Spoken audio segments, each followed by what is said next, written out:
Happy Super Bowl Sunday, everybody. This is Harrison Graham from Chicago Bears Now. The Chiefs and the Eagles set to duel it out tonight in the Super Bowl. And I just want to know, can the Bears learn something from these two teams? Obviously, the Chiefs have been the standard of the sport for a while. The Eagles, though, have been pretty damn consistent. Some would argue the standard of the NFC for the better part of a decade. So we'll kind of talk about their journeys, what makes these teams and franchises so great, and what the Bears can learn from these two teams. And maybe, just maybe, they're learning something already. Who's going to win? Who you got? Get your predictions in. Casey for the Chiefs, PHI for the Eagles. If you want to do a little extra credit, get a score prediction in there. I got the Chiefs 31-24. I think Mahomes finds a way, but you guys let me know who you got in Super Bowl 59. With that being said, let's dive into today's show.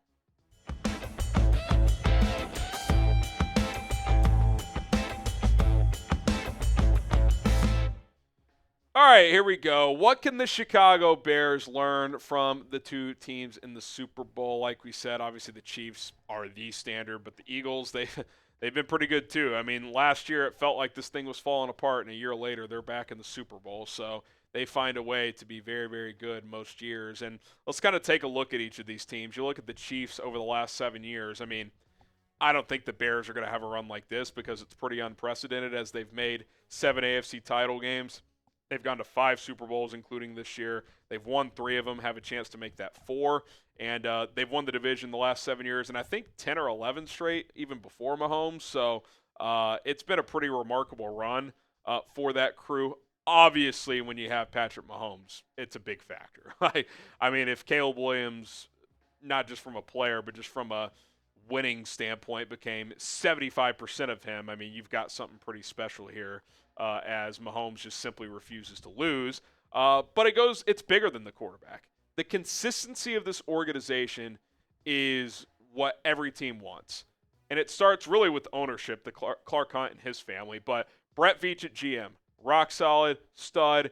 Him and Andy Reid go back. They are constantly on the same page. Steve Spagnuolo is defensive coordinator, which I do think you start to see a parallel with the Bears. Spags, former head coach, probably not going to be one again. That's why they've been able to hang on to him so long.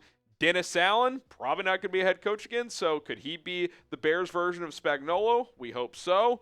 But that crew, along with Mahomes and obviously Kelsey, Chris Jones, a few other cornerstone pieces, they've been together since 2019. Spags came on board in 2019 after that first year where they lost to the Patriots in the AFC Championship game.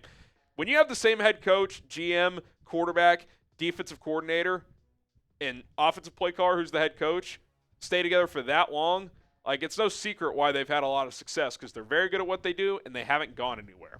The Eagles, it's been a little bit different. Their last 8 years, starting with that Super Bowl they won with Nick Foles, which that's one way of it's different. They found a way to win a Super Bowl with Nick Foles, but they've been pretty good too. 3 NFC title games, 3 NFC title wins, 3 Super Bowl appearances. They won that Super Bowl against Tom Brady and the Patriots. They lost the heartbreaker to the Chiefs 2 years ago.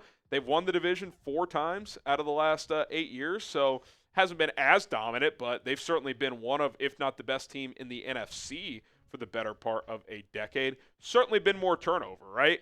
Doug Peterson won a Super Bowl. A couple years later, he was fired. Nick Sirianni takes the job. He's, I think, through 4 seasons, the most winningest head coach in NFL history, which is weird to think about because I still have questions about Nick Sirianni, but you can't question the record. The record's the record.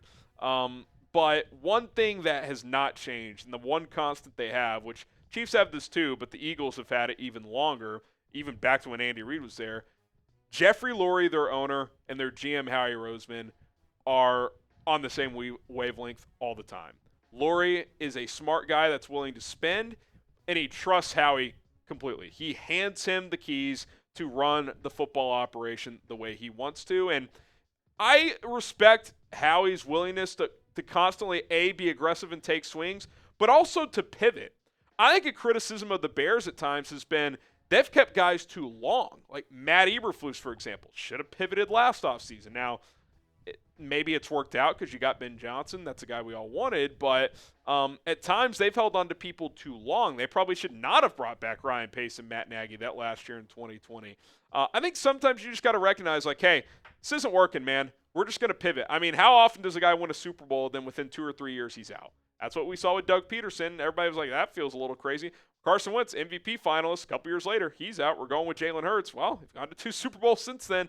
Howie's aggressive. He doesn't really care what the noise and what the opinions are. And, I've even been critical at times. You know what? The results have been pretty good. Results have been pretty darn good for Philadelphia.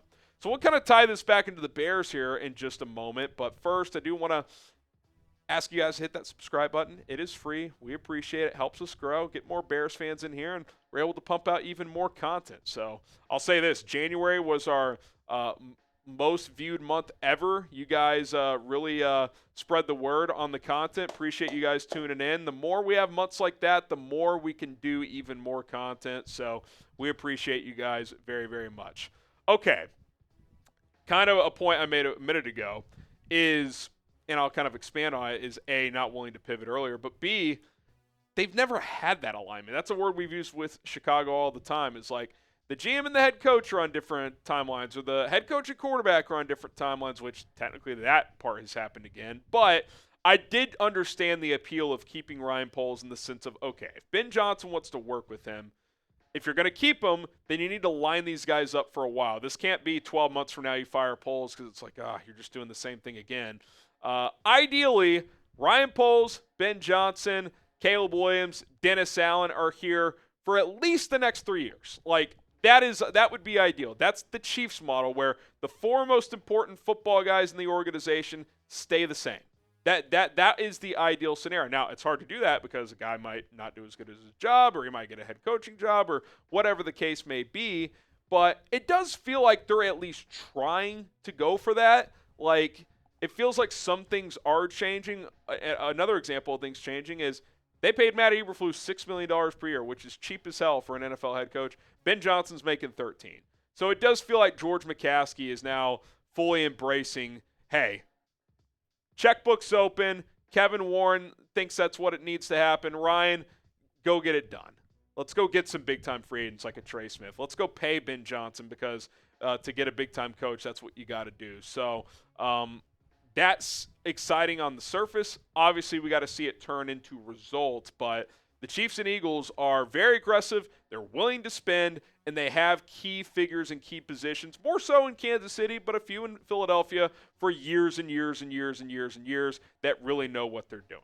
Okay, coming up next, an NFL legend, one that we've already mentioned, praises Ben Johnson. That's exciting to think about for this team moving forward. But first, I do want to tell you guys about our sponsor. It is PrizePicks. Shout out to PrizePicks for sponsoring today's show at prizepicks.com/CLNS. Use the code CLNS to get a $50 bonus when you play your first lineup for just $5. Doesn't matter if you win or lose that lineup, which is 2 players or more, as long as there are 2 players on 2 different teams, you are going to get a $50 bonus into your account for free, more money to play with. The way PrizePicks works is simple. You set lineups of 2 or more players and pick more or less on the stats available. You could do like receiving yards or points in basketball or runs in baseball when baseball comes back, goals in soccer or hockey, combo stats, all kinds of stuff. Fantasy score is another one. And for the big game, it is time for that. Half a passing yard, Patrick Mahomes. You pair that with something else. I like 2-player lineups, so you're already home with this one. Here's one part of your lineup. You pair it with something else. You hit, you win, boom, you cash out. Billions of dollars in earnings already given out to PrizePicks customers. You should be one of them. Available in more than 30 states. PrizePicks.com/CLNS. Use the code CLNS to get that $50 bonus when you play for just $5. Okay, Andy Reid. Kind of on his own. He was talking about a couple other coaches, and then toward the end, he kind of just off the cuff brought up Ben Johnson. He said, I've enjoyed watching the Lions this year and the job their offensive coordinator did there. Now he's the head coach at Chicago. I will say this. This has not just been an Andy Reid thing. And I'm not talking about fans. Like, fans are always excited, whatever the case may be. We always, convince ourselves it's going to be even better than it probably should be because it's what fans are. We're fanatics. We want to hope for the best, right? But I will say this. For the first time in a long time, it does feel like important people in NFL circles are believing in the Bears' direction. I saw Matt Bowen, who played in the NFL. He works for ESPN. He thinks the Bears are building a staff that could be one of the best coaching staffs in the NFL. That's pretty strong comment for a guy who's covered and been around the league for a while. Andy Reid, arguably the greatest coach, certainly offensive coach of all time, is saying he really liked what he saw out of Ben Johnson last year. So we'll see. None of that matters. It's just words. But, I don't remember people when Matt Eberflus got hired like, oh, I mean, this guy he's the next Bill Walsh of defense. Like, I was like, yeah, he's a good defensive coordinator. We'll see how he is as a head coach. Like, you didn't get the same amount of juice, especially from important people. This time it kind of feels like, yeah, maybe, just maybe, this will work out with the staff that Ben Johnson's building, and obviously Ben himself pairing with Caleb Williams. Do you believe in the direction the Bears are going in right now? Type B for believe or D for don't. I'm choosing to be optimistic and believe in it. I think the process has been sound this time. Obviously, we all want results because patience is running thin here. Okay, lessons to learn from these two teams to kind of put it on a wrap. Organizational continuity to a point, right? Like I mentioned the Eagles, they're willing to pivot. But Lurie, Howie, those two are running the team more than anyone. They're not going anywhere, and they haven't gone anywhere. And even when they've had to pivot from different coaches and quarterbacks, they've been able to make it work. I mean, they pivoted off Andy Reid and then won a Super Bowl. So that's pretty telling. Number 2, calculated aggression.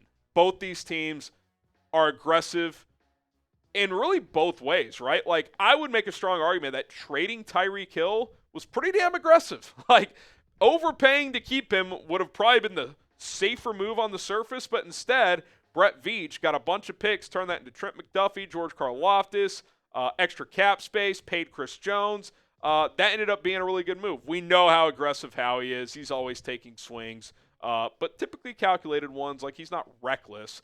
Both those teams balance that really, really well. Number 3, and especially we've seen it with the Eagles, like we said, the willingness to pivot, the recognition when, hey, this isn't working anymore.